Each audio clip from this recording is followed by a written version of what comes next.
مضل له ومن يضلله فلا هادي له وأشهد أن لا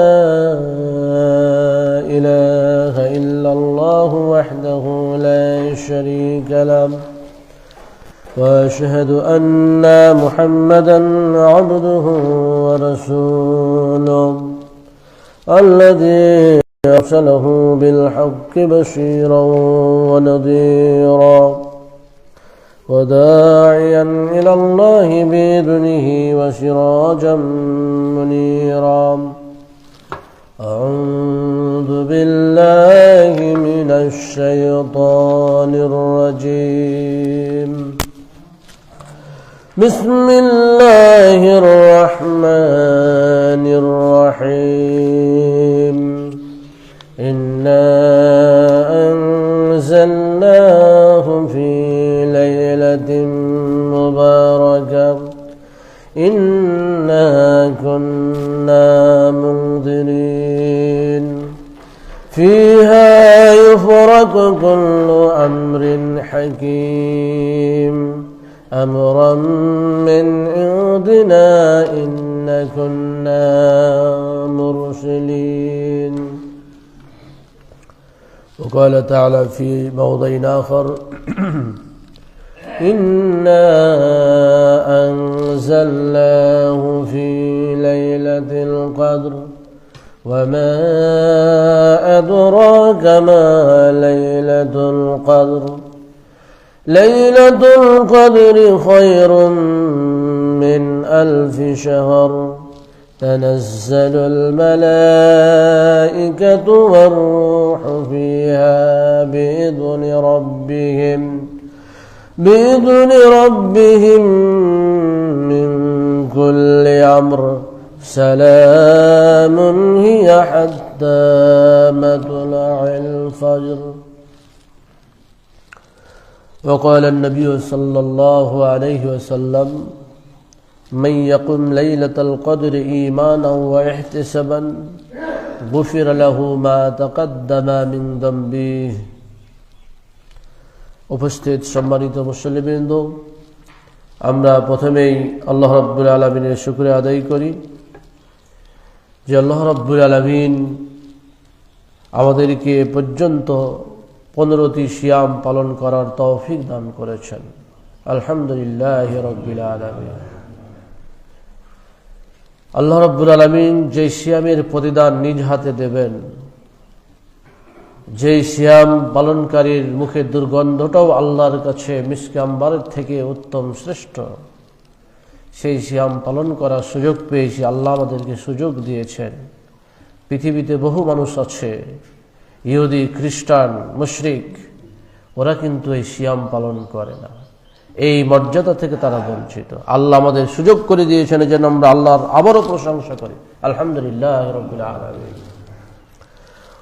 অতঃপর দরুদ ও সালাম বর্ষিত হোক বিশ্ব মানবতার মুক্তির দূত সৈয়দুল মুরসালিন মুহাম্মদুর রাসূলুল্লাহ সাল্লাল্লাহু আলাইহি সাল্লামের প্রতি, যে রাসূল আমাদেরকে সঠিকভাবে দিক নির্দেশনা দিয়েছেন কিভাবে এই সিয়াম পালন করার মাধ্যমে আল্লাহর নৈকট্য অর্জন করা যায়, কিভাবে ইতিকাফ করার মাধ্যমে লাইলাতুল কদর অন্বেষণ করা যায়, কিভাবে লাইলাতুল কদর অন্বেষণের জন্য রাত্রি জেগে ইবাদতের মাধ্যমে আল্লাহর সান্নিধ্য 1000 মাস অপেক্ষা উত্তম, 1000 মাস অপেক্ষা জেগে আল্লাহর সান্নিধ্য অর্জন করা যায়, সে দিক নির্দেশনা দিয়েছেন। এজন্য তার প্রতি দরুদ প্রেরণ করি। আল্লাহুম্মা সাল্লি আলা মুহাম্মাদিন ওয়া আলা আলি মুহাম্মাদ সাল্লাল্লাহু আলাইহি ওয়াসাল্লাম। সম্মানিত উপস্থিতি, আমরা আগামী সপ্তাহে এই সপ্তাহে ইতিকাফ যারা করবেন এবং লাইলাতুল কদর যারা অন্বেষণ করতে চায় তাদের জন্য সুবর্ণ সুযোগ আসছে। এই লাইলাতুল কদর এবং ইতিকাফ একটা গুরুত্বপূর্ণ ইবাদত। এই ইবাদত কিভাবে করতে হবে, কখন করতে হবে, কেন করতে হবে, কেন একদিন নয় আমাদেরকে 5 দিনই জেগে আল্লাহ ইবাদত করার চেষ্টা করতে হবে, এই বিষয়গুলো আমাদের জানা প্রয়োজন। এবং কেন আল্লাহ রাব্বুল আলামিন এই লাইলাতুল কদরের মর্যাদা এত বাড়িয়ে দিলেন, এই বিষয়গুলো আমাদের জানা একান্ত প্রয়োজন। আল্লাহ রাব্বুল আলামিন বলছেন, ওয়াইন্না আনজালনাহু ফি লাইলাতিল কদর লাইলাতিন মুবারাকাহ, নিঃসন্দেহে আমি এই কোরআন নাজিল করেছি এক বরকতময় রাতে। রাতটি বরকতময়, সেজন্য দেখা যায় সেই রাতের আবহাওয়া, সেই রাতের যে পরিবেশ, সেই রাতের সার্বিক যে অবস্থা সেটা সুন্দর হয়ে যায়। এই জন্য লাইলাতুল মুবারাকা বলা হয়েছে, যেই রাতে মানুষের আগামী 1 বছরের রিজিক বন্টিত হয়, যেই রাতে মানুষের অবস্থা, জীবন মৃত্যু আগামী 1 বছরের জন্য কখন কার ঘটবে পুনর্মুদ্রিত হয়, পুনর্ভাবে ফেরেশতারা লিপিবদ্ধ করেন। সে রাত হচ্ছে লাইলাতুল কদর, সে রাতই হচ্ছে ভাগ্য রজনী। আল্লাহ বলছেন লাইলাতুল মুবারাকা, এই বরকতময় রাতে আমি কোরআনকে অবতীর্ণ করেছি। ইন্না কুন্না মুনজিরিন, আমি এই কোরআনের মাধ্যমে ভীতি প্রদর্শন করে থাকি। আল্লাহ রাব্বুল আলামিন কোরআনুল কারীমে জান্নাতের আলোচনা যেমন করেছেন, কোরআনুল কারীমে জাহান্নামের আলোচনা করেছেন, যাতে আমরা জাহান্নামের ভয়ে খারাপ কাজ থেকে বিরত থাকি, মানুষের ক্ষতি করা থেকে বিরত থাকি, আমরা যাতে প্রাণীর ক্ষতি করা থেকে দূরে থাকি। এই জন্য আল্লাহ রাব্বুল আলামিন আমাদের ভীতি প্রদর্শন করেছেন। আমরা যদি আল্লাহর অবাধ্য না হই, এই জন্য ভীতি প্রদর্শন করেছেন। আমরা যদি নবী আম্বিয়া কিরামের বিরোধিতা না করি, এজন্য আল্লাহ আমাদেরকে সতর্ক করেছেন। আমরা যাতে ইহুদি খ্রিস্টানদের বন্ধু হিসাবে গ্রহণ না করি, এজন্য আল্লাহ রাব্বুল আলামিন আমাদেরকে কোরআনুল কারীমে সতর্ক করেছেন। সম্মানিত উপস্থিতি, এরপরে কি হয়? ইফরাকু ফিহা ইফরাকু কুল্লু আমরিন হাকিম, ফিহা ফি লাইলাতুল কদর, এই ভাগ্য রজনীতে, এই বরকতময় রাতে ইফরাকু কুল্লু আমরিন হাকিম, প্রজ্ঞাময় প্রত্যেকটা বিষয়ে ফয়সালা করা হয়। প্রজ্ঞাময়, গুরুত্বপূর্ণ প্রত্যেকটা বিষয়ে ফয়সালা করা হয়। আগামী 1 বছর আমি কি করব, আমি কি রিজিক পাবো, আমি কতটুকু আত্মীয়তা সম্পর্ক রক্ষা করতে পারবো, আমি কতটুকু মানুষের সাথে ভালো ব্যবহার করতে পারবো, আমার আমল কি হবে, সব কিছুই এই গুরুত্বপূর্ণ বিষয়গুলো এই লাইলাতুল কদরের রজনীতে, এই বরকতময় রজনীতে নতুনভাবে লিপিবদ্ধ করা হয়। ফেরেশতারা 1 বছরের জন্য এটাকে আলাদা করেন। এজন্য এই রাত্রিটা খুবই গুরুত্বপূর্ণ রাত্রি, আমাদের খেয়াল রাখতে হবে। আমরান মিন ইনদিনা, বলা হচ্ছে আমার পক্ষ থেকে আদিষ্ট হয়ে ফেরেশতারা এই কাজটা করেন। ইন্না কুন্না মুরসিলিন, আমরা নিঃসন্দেহে রাতে প্রেরণকারী। আল্লাহ বলছেন আমি প্রেরণ করি। কাদেরকে প্রেরণ করেন? ফেরেশতাদেরকে প্রেরণ করেন। ফেরেশতা দেখে, যেমনটি সূরা কদরের মধ্যে আল্লাহ রাব্বুল আলামিন বলছেন, ইন্না আনজালনাহু ফি লাইলাতিল কদর, আমি কোরআনকে অবশ্যই নাজিল করেছি কদরের রজনীতে। ওয়া মা আদরাকা মা লাইলাতুল কদর, আপনি কি জানেন এই লাইলাতুল কদর কি? লাইলাতুল কদরে খায়রুম মিন আলফি শাহরিন, এই কদরের রজনী হচ্ছে 1000 মাস অপেক্ষা উত্তম। 1000 মাস বলতে শুধুমাত্র 83 বা 84 বছরকে বোঝানো হয়নি। 1000 বলতে আরবেরা যেটা বোঝাতেন সেটা হচ্ছে অসংখ্য অসংখ্য অসংখ্য, লিমিটহীন, সীমাহীন। এই সীমাহীন রজনীকে বলা হয়েছে আলফ শাহরিন, অর্থাৎ শুধু 83-84 বছর নয়, আপনি অগণিত সীমাহীন রাত্রিতে ইবাদত করে যে সওয়াব অর্জন করতে পারতেন, সেটা কদরের রজনীতে যদি ইবাদত বন্দেগী করেন সেটা অর্জন করতে পারবেন। এজন্য রাসূল করিম সাল্লাল্লাহু আলাইহি সাল্লাম বলছেন, মান হারুমা খায়রাহা ফাকাদ হারুমা, যে ব্যক্তি এই কদরের রজনীতে ইবাদতের মাধ্যমে, আল্লাহর আনুগত্যের মাধ্যমে নিজেকে আল্লাহর সান্নিধ্য অর্জন করতে পারলো না, জাহান্নাম থেকে মুক্ত করতে পারলো না, বঞ্চিত হলো, সে যাবতীয় কল্যাণ থেকে বঞ্চিত হয়ে গেল। সে যাবতীয় সব প্রকারের কল্যাণ, রিজিকের কল্যাণ বলেন, ভালো মানসিকতার কল্যাণ বলেন, জীবনের কল্যাণ বলেন, সব কল্যাণ থেকে আপনি বঞ্চিত হয়ে যাবেন যদি এই রাত্রি থেকে বঞ্চিত হয়ে যান। এই জন্য আমাদেরকে রাত্রিটা অন্বেষণ করতে হবে, খুঁজতে হবে। তানাজ্জালুল মালাইকা, মালাকুনের বহুবচন মালাইকা, তানাজ্জালুল মালাইকা, ফেরেশতাগণ অবতরণ করেন। আর রূহ, এবং জিবরিল আলাইহিস সালাম অবতরণ করেন। জিবরিল আলাইহিস সালামের মর্যাদা বর্ণনা করতে গিয়ে রূহ শব্দটা ব্যবহার করা হয়েছে। তিনি মালায়েকার মধ্যেই অন্তর্ভুক্ত, তবে তিনি যে আলাদা একজন মর্যাদা সম্পন্ন ফেরেশতা, তার যে ক্ষমতার বেশি আল্লাহ তাকে দিয়েছেন, এটা বোঝানোর জন্য তার নাম উল্লেখ করা হচ্ছে যে ফেরেশতাগণ এবং জিবরাইল আলাইহিস সালাম অবতরণ করেন, নামে আসেন। কখন নেমে আসেন? এই কদরের রজনীতে নেমে আসেন। ফেরেশতা কতজন? অসংখ্য ফেরেশতা। তাদের নেতৃত্বে থাকেন কে? হযরত জিবরাইল আলাইহিস সালাম। এই নেতৃত্বে থেকে নেমে আসেন তাদের রবের অনুমতি ক্রমে। কেন নেমে আসেন? কি করার জন্য? মিন কুল্লি আমরিন, প্রত্যেকটা বিষয়ে ফয়সালা করার জন্য।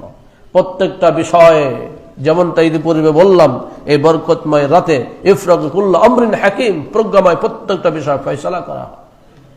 আগামী 1 বছর কি হবে, আমার রিজিক কত হবে, আমার জীবন কতদিন থাকবে, আমি মরে যাব না বাঁচবো, এগুলো সব নতুন ভাবে লিপিবদ্ধ করা হয়। সালামুন হিয়া হাত্তা মাতলাইল ফজর। এই ফেরেশতারা এসে শুধুমাত্র ঘুরে বেড়ান, এই আমাদেরকে, এমনটা নয়। তারা দেখেন কোথায় জেগে জেগে আল্লাহর ইবাদত করছে। কেউ মসজিদে, কেউ বা বাড়িতে। শুধুমাত্র মসজিদে আসবেন এমনটা নয়, আমাদের মা বোনেরা বাড়িতে জেগে জেগে ইবাদত করবে, তাদেরকে ফেরেশতা দেখবেন। যারা মসজিদে এসে, এই নিরিবিলি স্থানে এসে ইবাদত বন্দেগী করবে, তাদেরকেও আল্লাহ দেখবেন, ফেরেশতারা দেখবেন।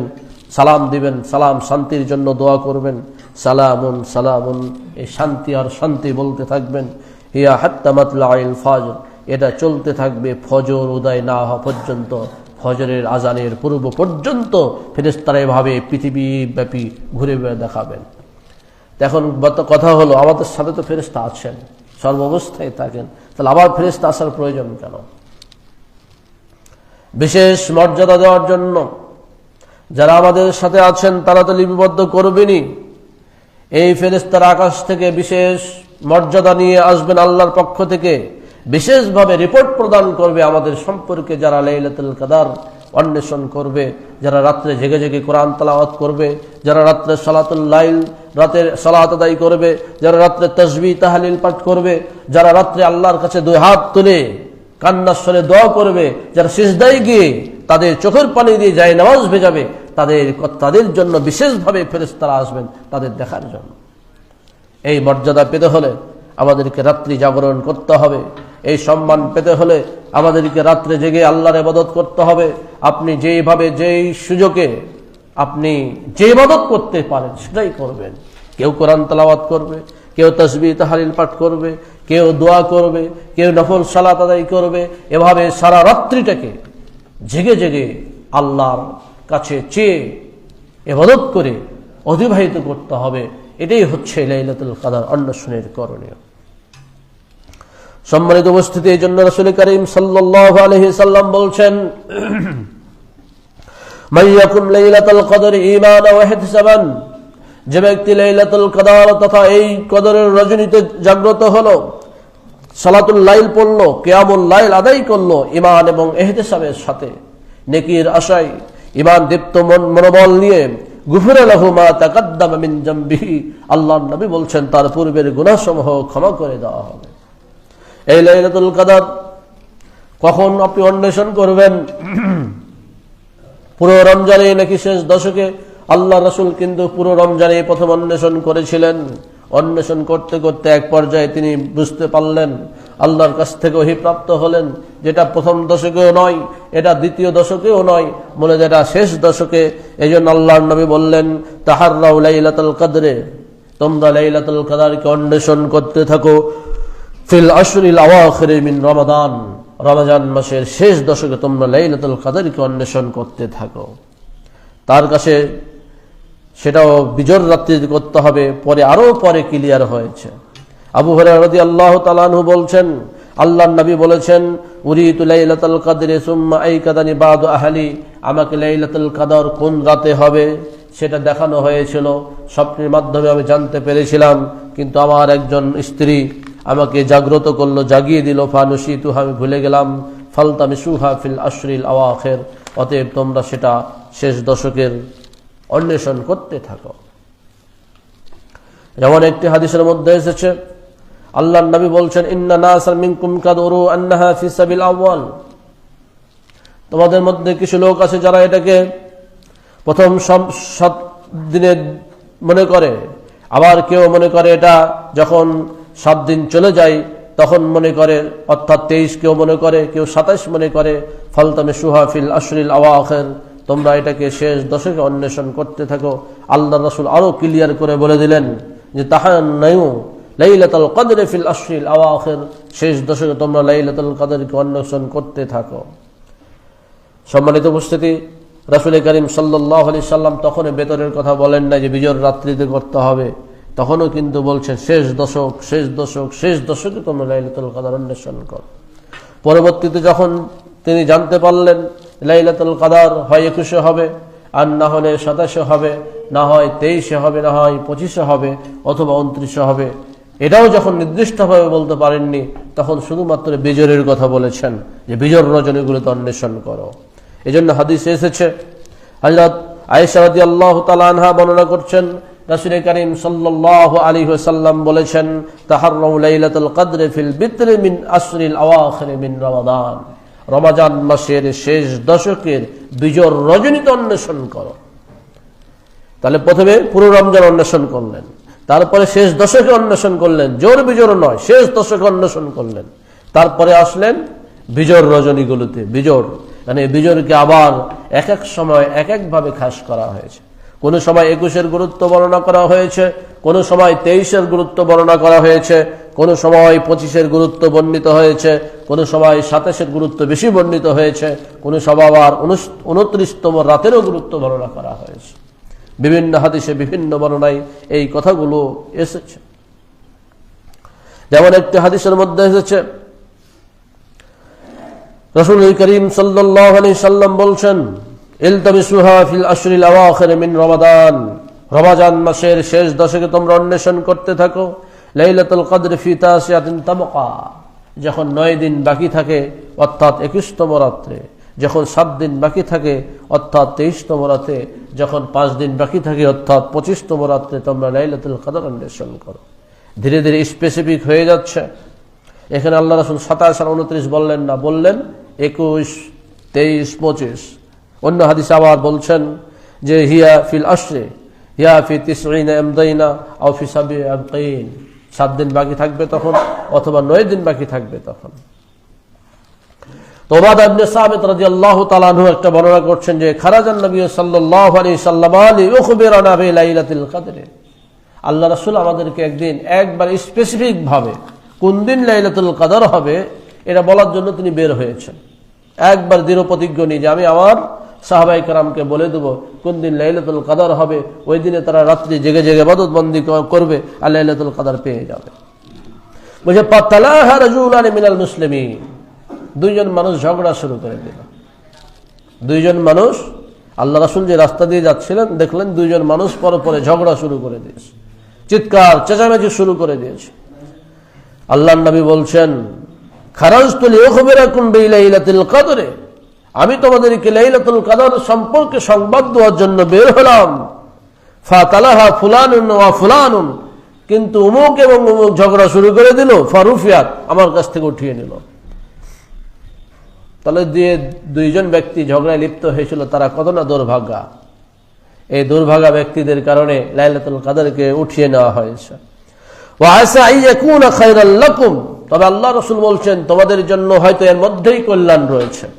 উঠিয়ে নেওয়া হয়েছে কিন্তু এর মধ্যেই তোমাদের জন্য কল্যাণ রয়েছে। ফালসুহা ফিত তাসিয়া ওয়াস সাবিয়া ওয়াল খামিসা, অতএব তোমরা এটাকে তাসিয়া 29তম রাত্রে অন্বেষণ করো, অথবা 27তম রাত্রে অন্বেষণ করো, অথবা 25তম রাত্রে অন্বেষণ করো। এভাবে এক একটা হাদিসে কখনো 21তম রাত্রির, কখনো 23তম রাত্রির, কখনো 25তম, কখনো 27তম, কখনো আবার 29তম রাত্রির কথা বলা হয়েছে। সম্মানিত উপস্থিতি, আরেকটি হাদিসের মধ্যে এসেছে আল্লাহর নবী বলছেন, ইলতামিসুহা ফিল আশরিল আওয়াখির, তোমরা শেষ দশকে লাইলাতুল কদর অন্বেষণ করো। ফাইন যাওফা আহাদুকুম আও আজাজা, যদি কেউ দুর্বল হয়ে যায় যে 7টি রাত্রি জেগে জেগে আমি পারছি না, অথবা বরফ হয়ে যাচ্ছে, ফালা ইগলাবান্না আলা সাবিল বাওয়াকি, তো 7 দিন যখন বাকি থাকবে তখন সে রাতটা অন্তত যেন সে কোনোভাবে না ছাড়ে। তাহলে এখানে 23তম রাত্রি গুরুত্ব আল্লাহ রাসূল সাল্লাল্লাহু আলাইহি সাল্লাম বর্ণনা করছেন। আবার একটা হাদিসে আছে আল্লাহ রাসূল সাল্লাল্লাহু আলাইহি সাল্লাম বলছেন 27তম রাত্রির কথা, যে লা তাহাররু লাইলাতুল কদর ফি সাবিল আওয়াখির, সপ্তম রাত্রি অর্থাৎ শেষ দশকের সপ্তম রাত্রে 27তম রাত্রিতে তোমরা লাইলাতুল কদর অন্বেষণ করো। এভাবে এক একটা হাদিসে এক এক ভাবে বলা হয়েছে। তবে আল্লাহর রাসূল বারবারই বলছেন যে কথাটা, ফালিয়াতাহাররিহা ফিস সাবিল আওয়াখির, সে যেন শেষ দশকের এবং বিজর রাত্রিগুলিতে এই লাইলাতুল কদরকে অন্বেষণ করে। লাইলাতুল কদর এর আলামত কি, সাধারণত সে রাত্রিগুলিতে কি হতে পারে, এই বিষয়টা আমাদের একটু জানলে লাইলাতুল কদর অন্বেষণ করা সহজ হবে। যেমন বৃষ্টি হওয়া, আকাশ মেঘলা থাকা লাইলাতুল কদর হওয়ার অন্যতম একটি আলামত। রাসূলের যুগে যে লাইলাতুল কদর হয়েছিল সেদিন কিন্তু বৃষ্টি হয়েছিল। যেমন একটা হাদিসের মধ্যে এসেছে আল্লাহ রাসূল বলছেন, উরিতু লাইলাতুল কদর সুম্মা উনসিতুহা, আমাকে লাইলাতুল কদর দেখানো হয়েছিল কিন্তু আবার আমাকে ভুলিয়ে দেওয়া হয়েছে। ওয়া ইন্নী ওয়া আরানি সুবহাহা আসজুদু ফি মাইন ওয়া তিনিন, যেদিন লাইলাতুল কদর আমাকে দেখানো হয়েছিল সেদিন আমি সকালবেলায় দেখলাম ফজরের সালাত আদায় করলাম মসজিদে, যখন আমি সিজদা দিলাম তখন মসজিদের মাটিতে ছিল মাটি এবং পানি, অর্থাৎ বালি মেশানো মাটি তো তৎকালীন সময়ে ছিল। তো বালিতে পানি হলে তো পানি নেমে যাবে, কিন্তু মাটিটা তো কাদা হয়ে থাকবে, এই কাদাতে তিনি সিজদা দিয়েছেন। সাহাবী বলছেন, ফা মুতিরনা লাইলাতা 23 ফাসাল্লা বিনা রাসূলুল্লাহ সাল্লাল্লাহু আলাইহি সাল্লাম ফানসারাফা। তো আরেক দিনের ঘটনা তিনি বলছেন যে ফা মুতিরনা লাইলাতা 23, আমরা 23তম রাত্রে বৃষ্টি পেলাম। ফাসাল্লা বিনা রাসূলুল্লাহ সাল্লাল্লাহু আলাইহি সাল্লাম, আল্লাহ রাসূল আমাদেরকে সালাত ইমামতি করলেন, তিনি ফিরে চলে গেলেন, মানে সালাম ফিরালেন। ওয়া ইন্না আসারাল মা'i ওয়া তিন আলা জাবহাতিহি ওয়া আনফিহি, দেখলাম তিনি যখন আমাদের দিকে মুখ ঘুরিয়ে বসলেন, ইমাম যখন মুসল্লিদের দিকে মুখ ঘুরিয়ে দেখলেন আল্লাহ রাসূলের এই কপালে এবং নাকে মাটি লেগে আছে। সেটা ছিল 23তম রাত্রিতে। তো একদিন 21তম রাত্রিতে হলো, আর একদিন 23তম রাত্রিতে হয়েছে।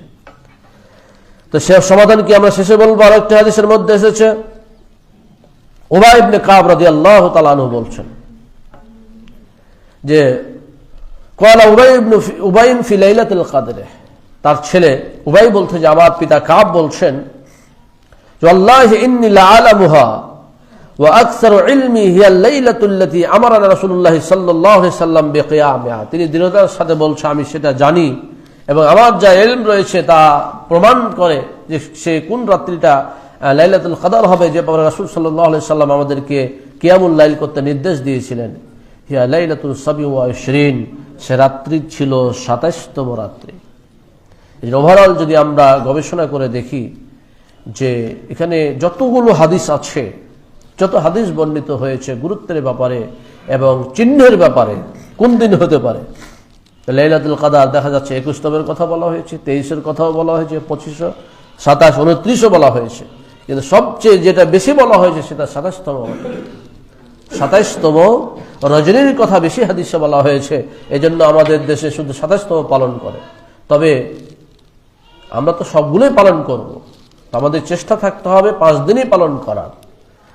তো 5 দিন যদিও না পারি, অন্তত 27তম পালন করার চেষ্টা আমাদের করতে হবে।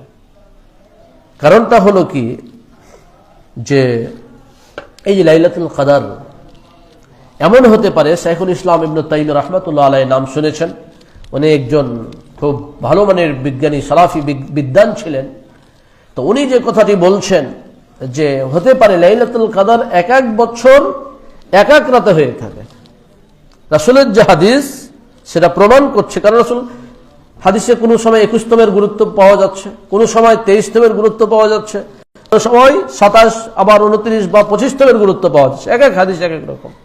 এগুলো গবেষণা করে তিনি বলছেন যে রাসূলের হাদিস থেকে যেটা বোঝা যায় যে লাইলাতুল কদর এক এক বছর এক এক রাতে হয়ে থাকে। তো এখন দেখা যাচ্ছে আপনি 27তম রাত্রি খুব কষ্ট করে ইবাদত বান্দিগি করলেন, কিন্তু 25তম করলেন না, সেই বছর 25তম রাত্রে হয়ে গেল, তাহলে আপনি বঞ্চিত হয়ে গেলেন।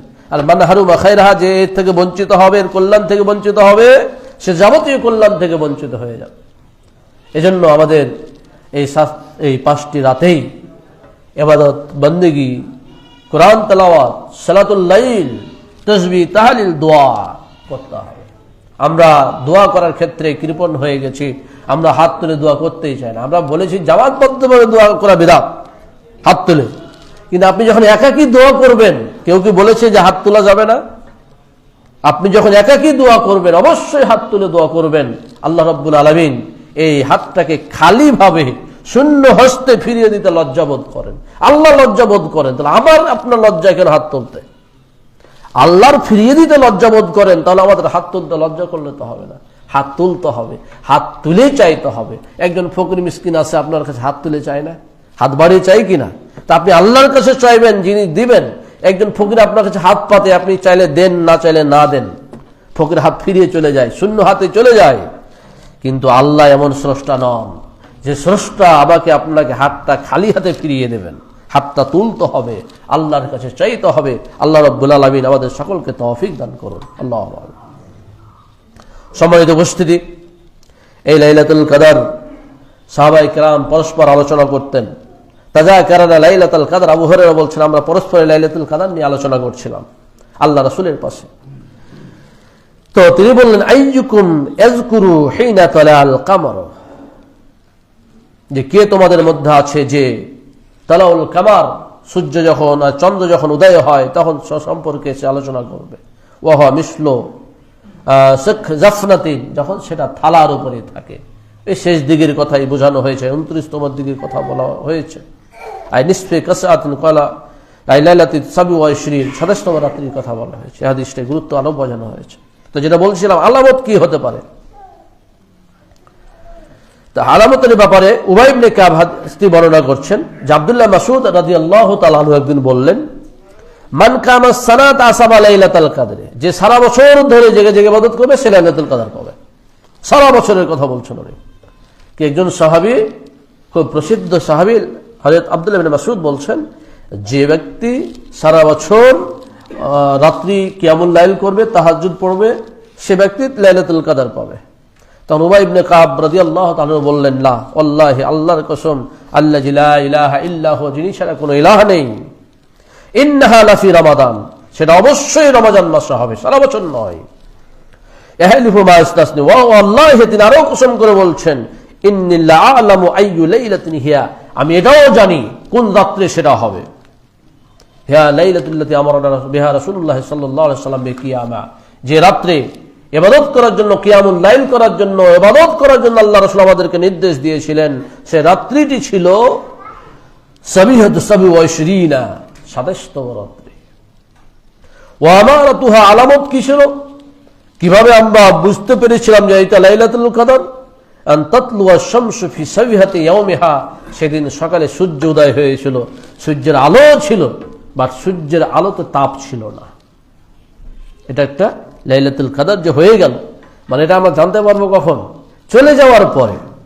চলে যাওয়ার আগে তো আমাদের চেষ্টা করতে হবে। আমরা যদি 5টি রাত্রি জাগি, তাহলে যেদিনই যাক আমাদের হাত ছাড়া হবে না। তা আলামত, আল্লাহ সাহাবী বলছেন যে আলামতটা হচ্ছে সেই দিন সকালে সূর্যের আলো হবে সাদা, কিন্তু সে আলোতে সেই সূর্যের আলোতে তাপ থাকবে না। চন্দ্র যেমন আলো দেয় কিন্তু চন্দ্রের আলোতে তাপ থাকে না, তেমনি সূর্য আলো দিবে, সূর্যের আলোতে সেই তাপ থাকবে না। এবার আসুন, ক্ষমতা যে শয়তান মানুষের রক্তে রক্তে চলে, তোমরা যে আমাকে সন্দেহ করবে না, শয়তান যে তোমাদের মধ্যে সন্দেহ ঢুকাবে না, এটা তো আমি বিশ্বাস করতে পারি না। এই জন্য তোমাদেরকে স্পষ্ট করে দিলাম, এটা অন্য কোনো মহিলা না, এটা হচ্ছে আমার স্ত্রী। আল্লাহ রাসূল ইতিকাফ অবস্থায় কথা বলেছেন, আবার বাড়ি পর্যন্ত রেখেও এসেছেন। তো ইতিকাফ অবস্থায় কি করা যাবে এবং কি করা যাবে না, এ ব্যাপারে আয়েশা রাদিয়াল্লাহু তাআলা আনহা থেকে হাদিস বর্ণিত হয়েছে। আয়েশা বলছেন, আস-সুন্নাতু আলাল মুতাকিফ আল্লা ইয়াউদা মারিদান, একজন ইতিকাফকারী কোন অসুস্থ ব্যক্তিকে দেখতে যাবে না এবং জানাজা উপস্থিত হবে না, স্ত্রীকে স্পর্শ করবে না, তার সাথে মিলিত হবে না এবং কোনো প্রয়োজনে বাইরে বের হবে না।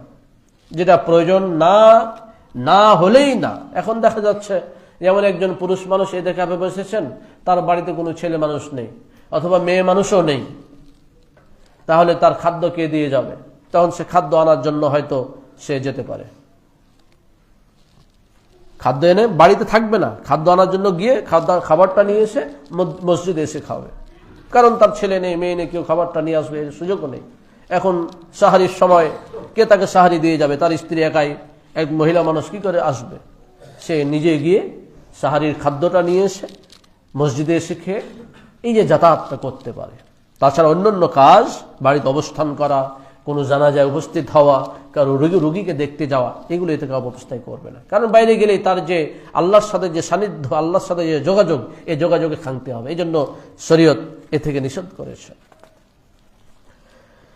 ওয়ালা ইতিকাফা ইল্লা ফি মসজিদে জামিন, ইতিকাফ হবে শুধু মসজিদে জামিতে, জামে মসজিদ হতে পারে। আবার অন্য একটা হাদিসে এসেছে, আল্লাহ রাসূল আয়েশা রাদিয়াল্লাহু তাআলা হাদিসে বর্ণনা করছেন যে ওয়ালা ইতিকাফা ইল্লা ফি মসজিদে জামাতিন, ইতিকাফ হবে এমন মসজিদে যেখানে জামাত হয়, 5 ওয়াক্ত জামাত হয়, সেই মসজিদও ইতিকাফ করতে পারে।